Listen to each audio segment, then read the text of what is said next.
Alléluia. Gloire à Dieu, gloire au Seigneur Jésus-Christ. Dieu Tout-Puissant, le Dieu trois fois saint, te rendons grâce, te disons merci. Merci parce que tu es bon, merci parce que tu es glorieux. Merci de nous avoir préservés jusqu'à ce matin-ci. Seigneur, merci Seigneur pour ce nouveau mois béni. Merci encore pour la grâce de voir cette nouvelle journée. Nous sommes tellement reconnaissants et nous te disons merci. Nous remettons en tes mains tous nos péchés, tous nos insuffisances. Pardonne-nous Seigneur. Lave-nous et purifie-nous par ton précieux sang, le sang qui est versé à la croix de Calvaire, Seigneur Jésus. Saint-Esprit de Dieu, nous t'invitons au milieu de nous, viens régner. Viens prendre le contrôle de toutes choses. Nous ne voulons rien faire sans toi. Viens prendre le contrôle de toutes choses.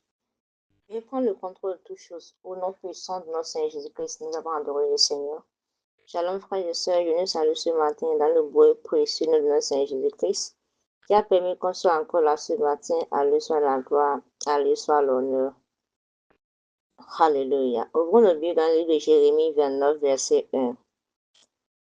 Jérémie 29, verset 1, nous commençons l'étude d'un nouveau livre du moins, d'un nouveau livre ce matin, le livre de Jérémie 29.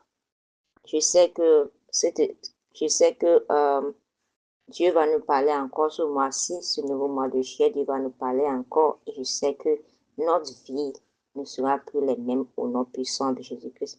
Alors nous commençons l'étude de ce livre de Jérémie 29 au nom du Père, du Fils et du Saint-Esprit. Alors ouvrons nos Bibles. Il dit, voici les paroles de la lettre que le prophète Jérémie envoya de Jérusalem au reste des anciens qui avaient été emmenés captifs. Voici les paroles de la lettre que le prophète Jérémie envoya de Jérusalem au reste des anciens qui avaient été amenés captifs. Gloire à Dieu. Et ici, on voit quoi? On voit que le chapitre commence par une lettre adressée au peuple de Dieu, alors qu'ils étaient en captivité à Babylone. Gloire à Dieu. C'est une lettre qu'ils ont reçue de la part du prophète Jérémie alors qu'ils étaient toujours en captivité à Babylone. Et nous savons une chose, que la raison pour laquelle les enfants d'Israël étaient captifs à Babylone, c'est à cause de leur quoi? C'est à cause de leur désobéissance. Ils ont désobéi et c'est pourquoi Dieu les a livrés aux mains de leurs ennemis. Donc, la plupart des fois, nous, en tant qu'enfants de Dieu, on se trouve dans certaines situations à cause de notre désobéissance. Gloire à Dieu. Et on va voir dans la suite, est-ce que Dieu va les laisser, malgré leur désobéissance, dans cette captivité? Il dit, loin de chez eux, ils étaient confrontés à l'incertitude et à des épreuves difficiles. Pourtant, même en captivité, Dieu ne les avait pas oubliés. Il leur envoie un message d'espoir, d'enseignement et de réconfort. Gloire à Dieu. Alors qu'ils étaient dans cette captivité, ils faisaient face aux difficultés. Ils faisaient face à la maltraitance. Ils faisaient face à tout type de choses. Mais même au milieu de ça, même dans tout ça, Dieu était toujours avec eux. Dieu les avait toujours dans leur cœur parce qu'ils sont tellement précieux aux yeux de Dieu. C'est le peuple de Dieu. C'est vrai. C'est un père qui corrige. Mais pour un temps, gloire à Dieu. Il voit que, ok, le temps de la correction est déjà fini. Il faut que je puisse ramener mes enfants à la maison. Gloire à Dieu. Ça, c'est Dieu c'est Dieu. Il sait qu'avec la correction qu'il les a donnée là, ils vont prendre conscience. Donc, malgré leur captivité, malgré qu'ils n'étaient pas là où Dieu voulait qu'ils soient, ou bien là où eux, ils voulaient être en ce moment, Dieu les avait toujours en cœur. Dieu voulait toujours qu'ils quittent la main des oppresseurs. Et c'est pourquoi il les envoya une lettre de la part du prophète Jérémie, une lettre d'espoir, d'enseignement, pour leur dire que non, vous n'êtes pas oubliés. Alors toi aussi, je ne sais pas dans quelle captivité tu es.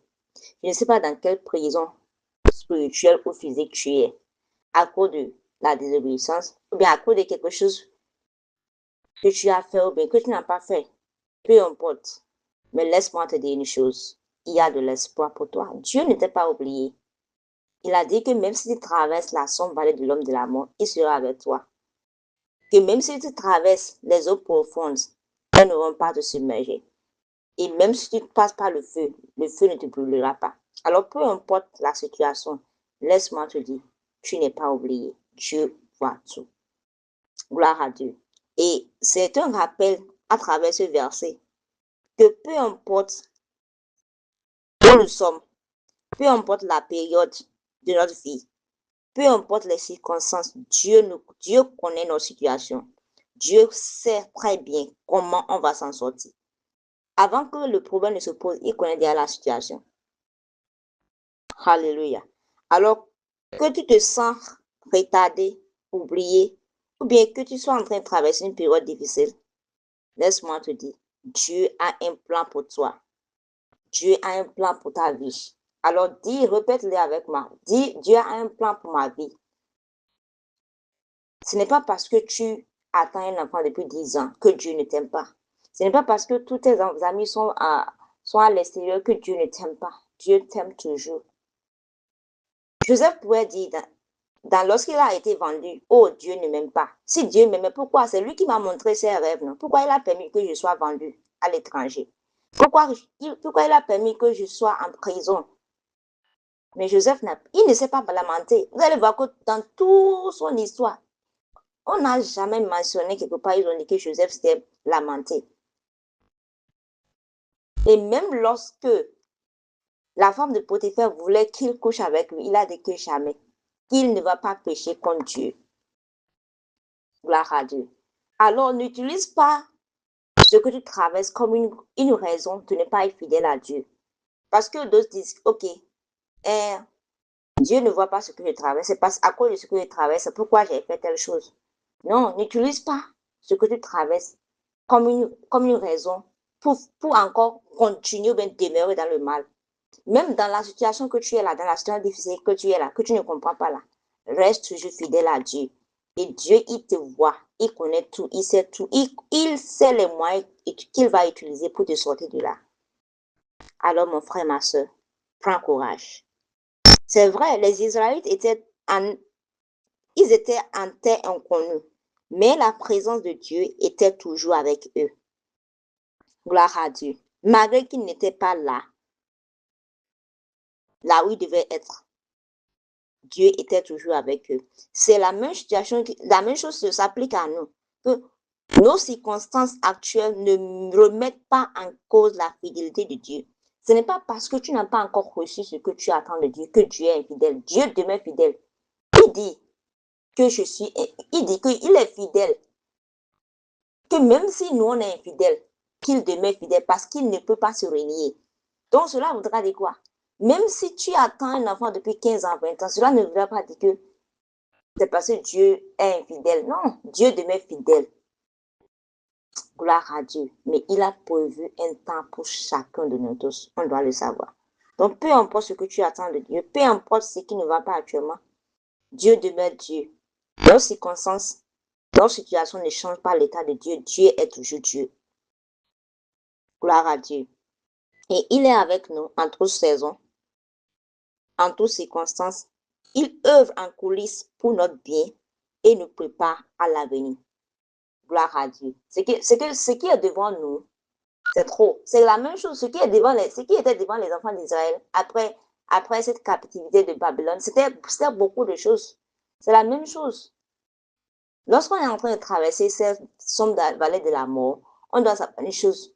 Il y a encore beaucoup de choses que Dieu veut faire avec nous. Et c'est comme si on est en train de passer par des escales. Peut-être que tu es en train de voyager quelque part, tu fais une escale, mais tu n'es pas encore à ta destination parce que là où Dieu veut t'amener, c'est grand. Gloire à Dieu. On doit le savoir que Dieu, il ne nous a pas abandonnés. Peu importe nos circonstances, peu importe comment les gens peuvent voir ça, il est toujours avec nous. Il nous aime. Gloire à Dieu. Alors ce matin, comme d'habitude, il nous appelle encore et il nous encourage. Il dit qu'il connaît notre adresse. Toi qui m'écoutes ce matin, il te connaît. Il connaît ta maison. Il connaît qui tu es, même si moi je ne te connais pas. Et il te dit que tes difficultés et tes prières sont toujours avec eux, avec lui du moins. Il a dit qu'il a écrit ton nom sur la paume de ses mains. Il a dit qu'il ne t'abandonnera pas, qu'il ne te délaissera pas.